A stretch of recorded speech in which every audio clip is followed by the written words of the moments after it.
እንዳያችሁት ነው ያምረ ነበር ማለት ነው ውብ ነበር ማለት ነው አሁን ቡናችን አፍልተናል እንግዲህ ጀበና ባናገኝም ለኛ ደግሞ ይሄ ጀበና ነው ማለት ነው እንግዲህ ጀበና አርጋችሁ ሳሉት ማለት ነው የሻይ ፌርሙስ ሳይሆን እንግዲህ ሻይም ቡና ምን ጠጣ በዚህ መልኩ አዘጋጅተናል የሻይ የቡናው እንትን ፊንጃን ነበራቸው ግን ትንሽ ስለሆነ ትንሽ ያልወድም በትልቁ ስለምፈልግ እኔ በዚህ መልኩ ይሄን ትልቁን ሻይ የሚጠጡበትን ሻይ ሀሊ የሚጠጡበትን አዘጋጅተናል እንግዲህ ይሄው ፈዋኬ ያለንን ያው አላመጣንም እንጂ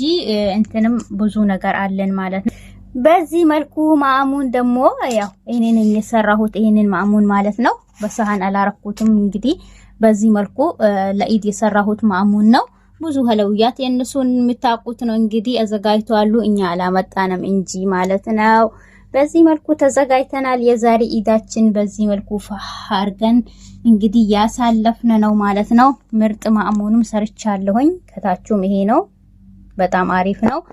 የሚያምር ነው ማለት ነው በታቹ ስታዩት ደግሞ በጣም ፍርፍር ያለ ነው ማለት ነው በቴሚር የሰራሁት ነው እና እንግዲህ ኢዳችሁን ሙባረክ ይሁንላችሁ በሉን ለናንተም ኢድ ሙባረክ ብለናል